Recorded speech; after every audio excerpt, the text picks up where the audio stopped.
dream I know, deep up my feelings for you. Watch. Hello reality viewers, welcome back again to Reality Latest Gist, the home of news and politics. For this channel, we dey drop news every day and we dey react to every videos wey comes our way. And na reality news now we dey drop for this channel, and we dey also dey talk am as e be. If today na the first time we say you dey come across this channel, you are highly welcome. Thank you so much for stopping by. And if you are returning subscribers, I appreciate all of una for una massive support to this channel. I say may God bless all of una in Jesus name, amen. I get video where I want present to una this very moment, and I go to follow una, they watch the video. After we don't watch them together, make we drop our opinion constructively for the comment section. Like our videos and also share our videos if possible. Bye for now. Spanish national offices and of course the chairman till the determination of motion on notice. So can you give us a background of how this developed and why we're where we are with Labour at this stage? Well, I thank you very much for having me, and it's very clear that the Labour Party is the darling political party of most Nigerians as today, at least those of us who are interested in getting Nigeria back on the right track. And so every attack and every means of demarketing the Labour Party, including the presidential candidate, is the scheme that is being put into place at the moment now. And then it only makes us more popular, it makes us even more stronger, and then the more they throw things at us, the more we rebuff them and then make sure that we're doing the right thing on the right time. With regard to the issue of the court case, it was very clear that some certain individuals who feel they are being kind of sponsored and then being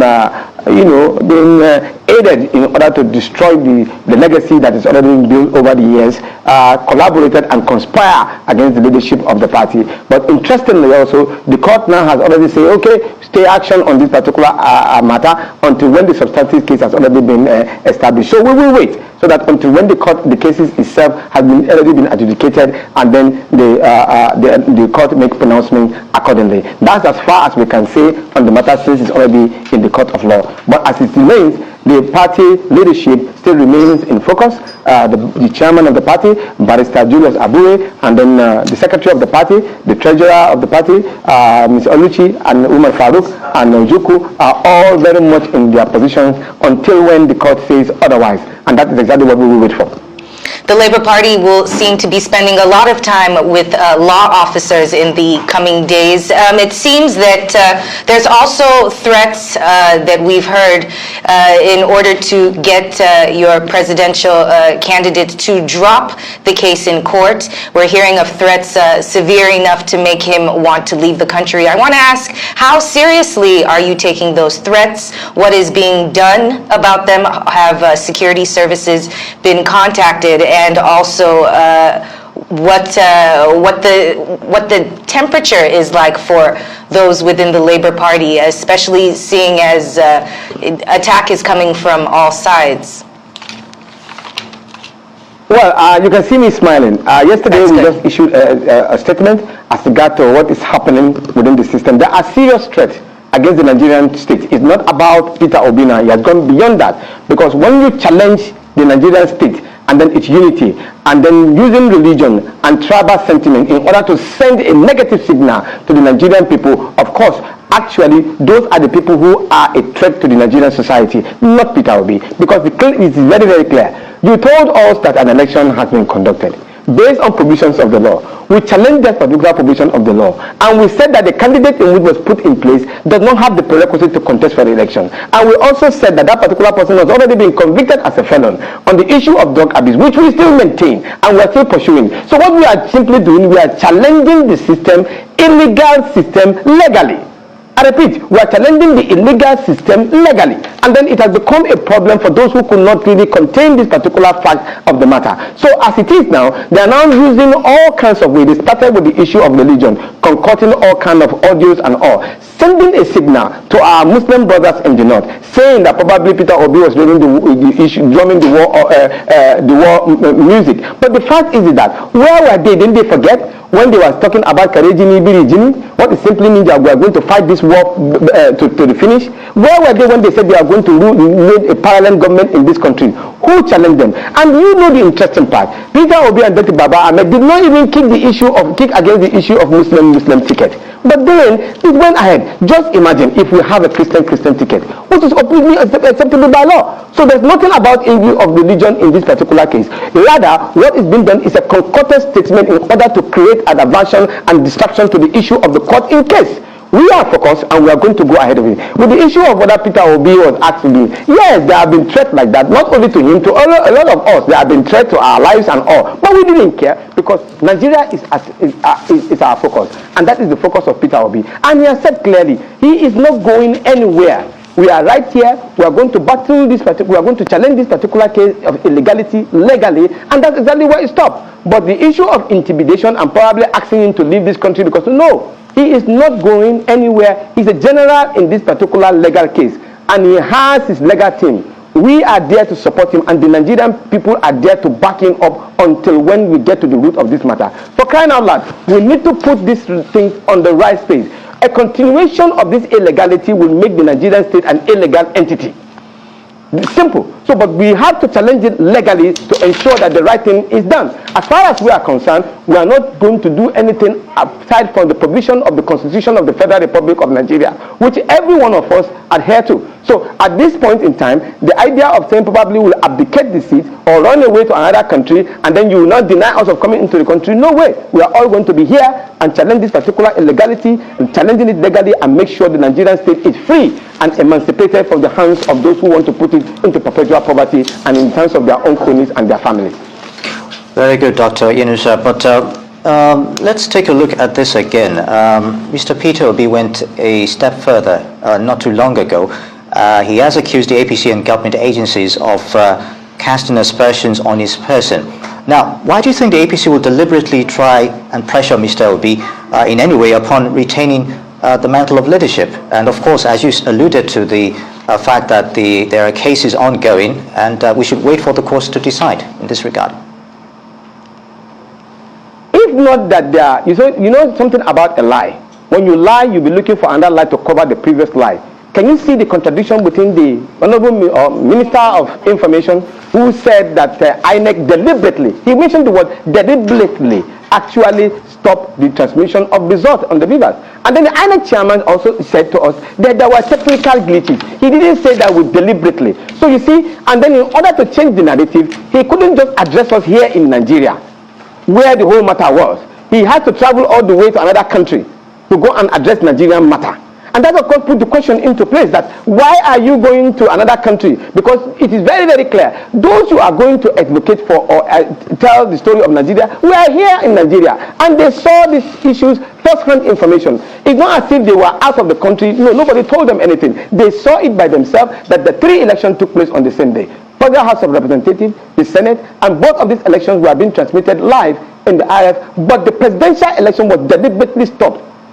Deliberately, in order to create chaos within the system. Those are the people that are supposed to have been arrested. And here, for example, is where our security apparatus really need to go into place. Because these perpetrators of this particular audio, you need to find out where did it come from, what is the source, and how did it emanate from. And that is where I have to help, you have to help us here as specimen. There's what you call investigative journalism. Before you see anything that you run with, find out exactly what is the source. There must be somebody that will assent to it that I was the one that produced it or how we will generate it. Because one day you will find out that they will concoct something again and send it to the media and say that the President of the Federal Republic of Nigeria has said that he's not interested in ruling this country. It is possible when we allow such a thing to happen. Tomorrow now, they've already orchestrated this same plan to tell our brothers and sisters in the north that Peter Obi has said that it is a religious war, and they are going to say it in most of the mosques. Some of them are already being paid to do this. And I said to my brothers in the north, please, please and please, look very deeply. I feel pain as a Muslim if my religion will be used to blackmail me, if my religion will be used to deceive me, if my religion will be used to lie on me, and then the same my religion will be used to govern me wrongly. For the past how many years that we have been in power, look at the same people who have put us in this perpetual poverty. We are still the same way. Our children are not going to school. Our people cannot go to their farms. People cannot travel from point A to point B. We have the largest number of poverty. We have the largest number of almajiri on the streets. And then these same leaders have not done anything to emancipate the northern people. But yet, they still go back to the same northern people and lie to them, manipulate them, tell them lies, and they will use our religion to deceive us. It is time we say no to those who are using this deliberately to put the Nigerian people, especially the people from the northern extraction, into abject poverty. And that is exactly what Peter Obi is out to fight. It's not about religion. This is the same man who said that don't vote for me because I'm a Muslim, I'm a Christian. Don't vote for me because I'm an Igbo man. Vote for me because I have the capacity and the competence to change the Nigerian state. And that's exactly what we are standing for. And we are asking that for the fact that for a very long time, these same people have put you in the same poverty line, would you start continuing to believe in their shenanigans and their lies and their concocted story? It is time to put a stop to it, and this is the best time to do it. I do believe that the Nigerian people, especially the northern people, do know the right thing from the wrong thing. Tomorrow, that's what they are trying to start to do. And of course, you know, and that is exactly what it simply means, that these are the same people who are concocting these particular lies in order to put this country in. We are obedient and we are peaceful, loving Nigerians, and we are ready to stick with the issue of the law as regard to what is constitutionally enshrined in the Constitution of the Federal Republic of Nigeria. Nothing more, nothing less. If the court today said that at the end of it all, we are found to lose, I can assure you that Peter Obi will go and congratulate the winner democratically. But aside from that, he said, he who seeks for equity must come with clean hands. And he who wants to be a president, who wants to be called an excellency, who must come through an excellence way. It's simple and short. Will there be tactics employed in order to battle some of these lies and false information that you said has infiltrated and has started to confuse the minds of individuals? And I say that because not only did you bring up the tape, but we also know about the interview that was done by Dati Baba Ahmed that has been getting quite a bit of backlash. And it seems that in both of these instances, whether or not the intention was true, their own words were used against them. Is there going to be a more intensive PR campaign? I don't know if this is even possible with situations in court, but how do you begin to counter some of those alleged lies and concocted situations? How will you begin to do that in order to get the Labour Party and the obedience back into a place where the discussion isn't silly, you know?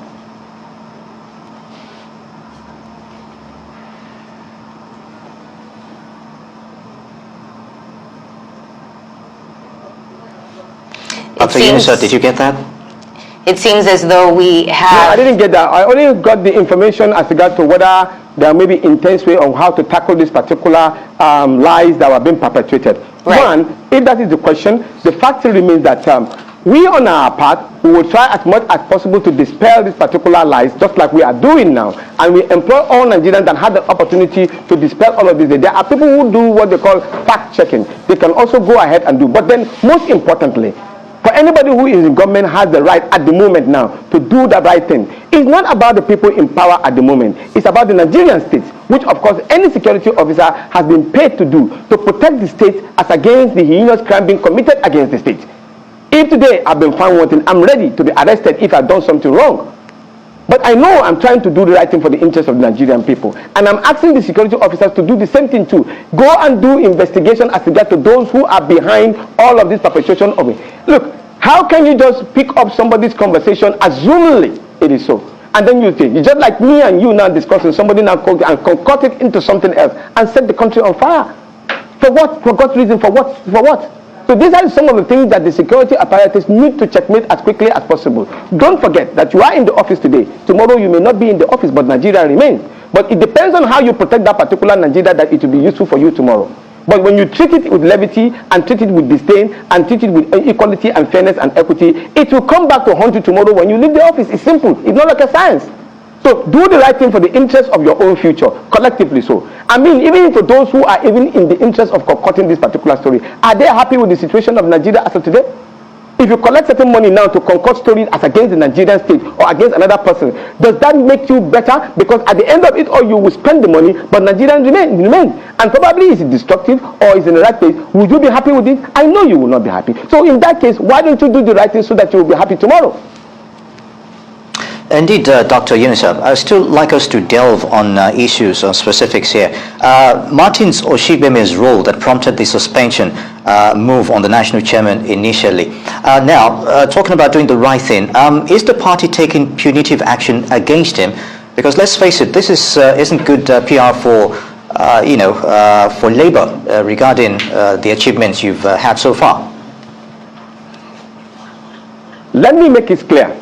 Section 17 of the Constitution of the Labour Party, Article 17, make it clear. You cannot remove the chairman of the party from his position unless through a national convention. And the national convention must be the one that is being called specifically for the removal of the national chairman. So it is clear. So a national party chairman cannot be removed by a local government or a ward level chairman. It's not possible in the constitution of the Labour Party. It's not the same constitution of PDP or APC or any other political party. And this is where it's very important. There are five or four documents that control the political party. The Constitution of the Federal Republic of Nigeria, the Electoral Act, the party constitution itself, bylaws of the political party. In this case, the party constitution is very, very clear. Article 17, as I read that to you, specifically made it. So, where did the state or the local government chairman get his power from to suspend the national chairman? It is actually wrong ab initio. It will not even stand, except the national convention. That is where. So, taking it specifically, that particular suspension was already done in error. Do you think, to a large extent, what propelled him to do what he did in the first place? Have you actually investigated this? I have already extrapolated this particular fact. It's either been engineered or been financed or been a third columnist, because already the party is becoming it. Now, how do you explain to me, even if you are justifying the cause of the party chairman not doing well, how do you explain for a party chairman who has not been known for almost how many years now to have won a political party, and also, won a state as a governorship candidate with 2 or 3 more in the court of law to be won by the same national chairman and at the same leadership of the party. Then, at the same time, won 38 or 34 Federal House of Representatives. You are talking about 8 senators from nowhere. This particular man has been able to achieve this milestone within a short period of time. I think he deserves an applause. And for now, and even for that, again, he has also presented a presidential candidate that is already just waiting to be announced as the President of the Federal Republic of Nigeria. How well do you want a success to be recorded? So you don't have even any single right, rather than to pamper this particular chairman and his ESCO to say, well done, you've done a great job. Nobody can be perfect, I agree. But then if you want to even remove the chairman, you must follow the rules and regulations of what is enshrined in the party. He who wants to swim, who wants to go into the pool, must know how to swim. So if they want to remove the chairman, they should have known what is contained in the constitution of the party before they even delve into it in the first place. So it means that they don't even know how to swim and they are going into the water. Well, let me pivot the conversation for a little while. There has been a lot of discussion about how this tribunal will roll out their investigations before swearing in of the president-elect on May 29th. There are a lot of calls for all the transpirations to happen before the swearing in. Hopefully, we're not so sure how that schedule will work out. What is your take on whether or not the hearings are done before or after the swearing in of the president-elect? The idea of the presidential tribunal ab initio was to adjudicate on matters of electoral, post-election matters, so that they will be done with it before they swear in officers who are to take over oath of office. So we are expecting that particular cases that we've already filed will be dealt with and dispensed with early enough within the particular threshold before the announcement or before the swearing-in ceremony. Be as it may, we are ready to go all the hog when the adjudication will be done, but it has to be done in real time so that we can be able to be protected by the provisions of the law. And the provisions is very, very clear that those particular issues should be dealt with before the swearing in, and that is certainly what we are expecting. But even though we know the shenanigans and the other ideas from the opposition will try to drag this particular position very longer than necessary, but then I think it's a straightforward matter. And then if we really want to do justice to our country, we can dispense this particular case in just 1 month.